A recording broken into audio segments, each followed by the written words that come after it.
सतनाम साहिब जिंदगी सतकबीर। प्रेम आत्मवत प्रेम कल्याणक अनुमोदनी शब्द बिंदु, अनुरोध पूर्वक सत्संगति की सेवा में निवेदन है दास का संवेदन। कृपया मर्यादित प्रसंग का अनुशीलन करें सभी, हम सभी। अनुशीलन अर्थात जो मैं शब्द कहने जा रहा हूँ उसका गंभीरता पूर्वक तर्क सम्मत विवेक सम्मत चिंतन मन करें, क्योंकि यह अति चिंतनीय बात है।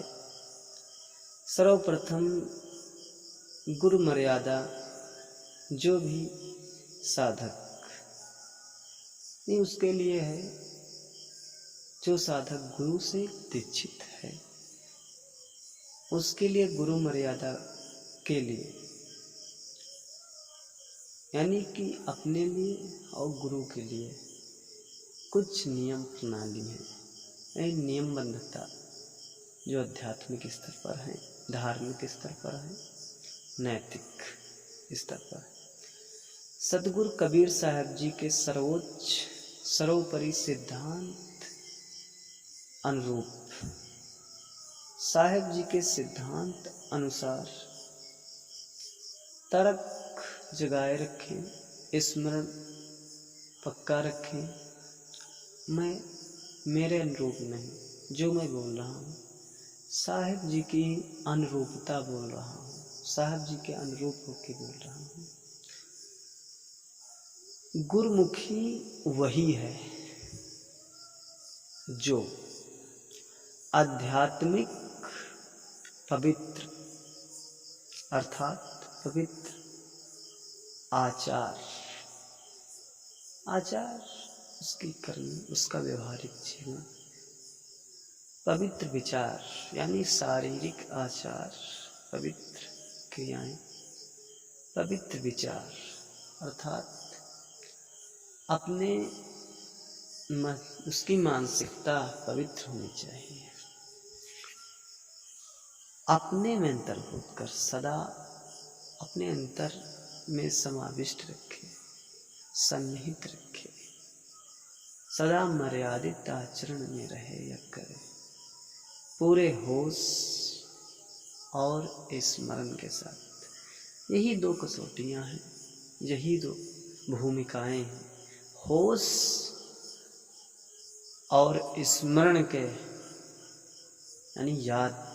होश तुम्हें ख्याल रहे, तुम जागृत रहो, ये होश रहे कि हमें क्या करना है क्या नहीं करना है। इसलिए मैंने होश और स्मरण की भूमिका रखी है। यही दो भूमिकाएं हैं जिससे आप मर्यादित आचरण और पवित्र आचार, पवित्र विचारों के प्रति दृढ़ रहो, जिसके कृत्य धार्मिक और नैतिक दृष्टि के अनुकूल हो। सबको पता है धार्मिक और नैतिक दृष्टि, बताने की आवश्यकता नहीं। अर्थात जो करणीय कर्म हो वह करे जो करने योग्य है, और जो अकरणीय है अर्थात ना करने योग्य कर्म कृत्य हैं उनसे सदा ही दूर रहो। यानी वो आपके अंदर अपना स्थान न बना पाए, उनसे अलग हो जाओ। अलग होने का मतलब नहीं कहीं भाग जाओ, उनको अपने अंदर स्थान मत दो, उनका परित्याग करो। अब समझने योग्य बात यह है, स्मरणीय बात है, याद करने, याद रहे। एक आध्यात्मिक अर्थात गुरुमुखी साधक के व्यवहारिक जीवन के आचरण संतों के निर्धारित करणीय कर्तव्यों पर आधारित है। अर्थात जो आध्यात्मिक दृष्टि से गुरुमुखी साधक के या गुरुमुख का व्यवहारिक आचरण होने चाहिए, व्यवहारिक जीवन के। वो जो संतों ने उनको निर्दिष्ट या निर्धारित किया है, बताया है, समझाया है कि बेटा ये करो, ये करो, जो जो करना है वो समझाया है, अपनी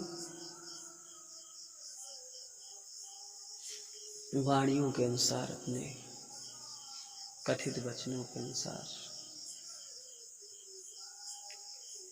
और हम सभी सदा ही उसका अनुसरण करें, यही हमारे सबके लिए अनुसरण और अति अनुकरणीय बात है।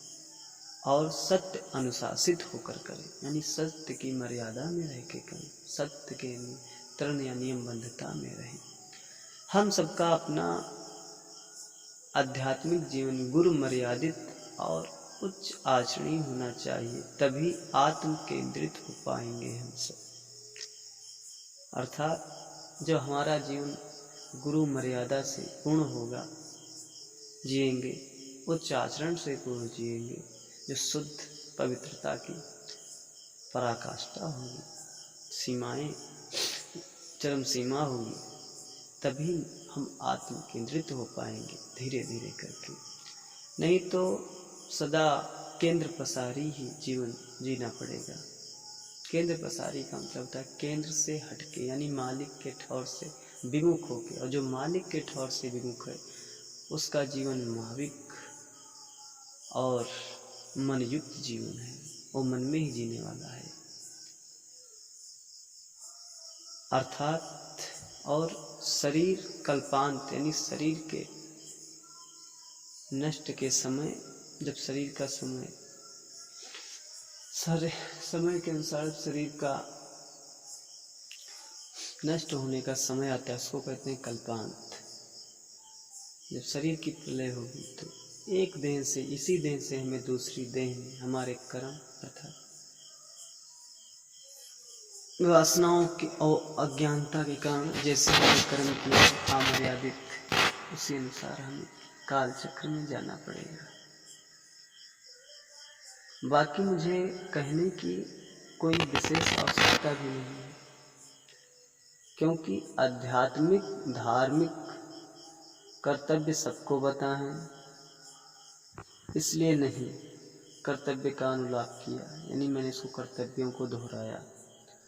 आध्यात्मिक धार्मिक सत्यवान तभी बन पाओगे जब उनका अकाट्य अनुपालन करोगे। ऐसे अनुपालन इसमें कोई त्रुटि ना हो, कमी ना हो,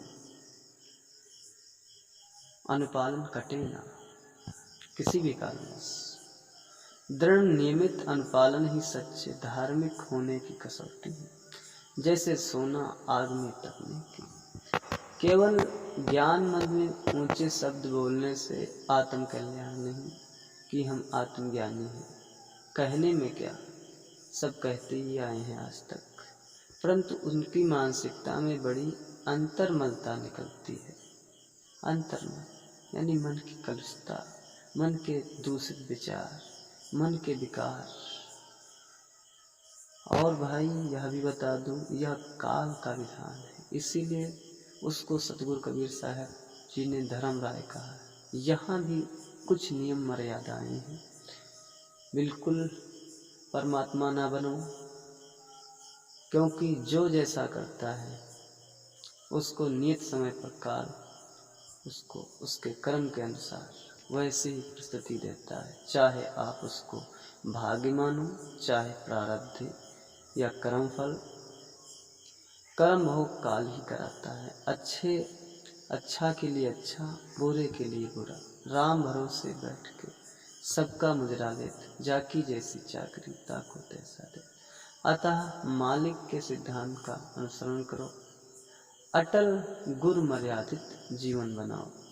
अपने जीवन में धोखा, असुचिता, अपकार, अपकर्म, अपचारक भावनाएं, आकृत्य, झूठ, कपट, छल, अंतर्ज्वाला की मानसिकता,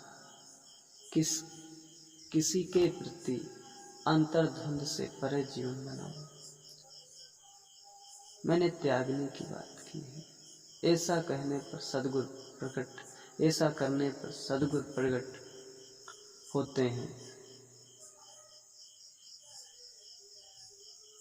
न कि अवगुण त्यागने के पहले।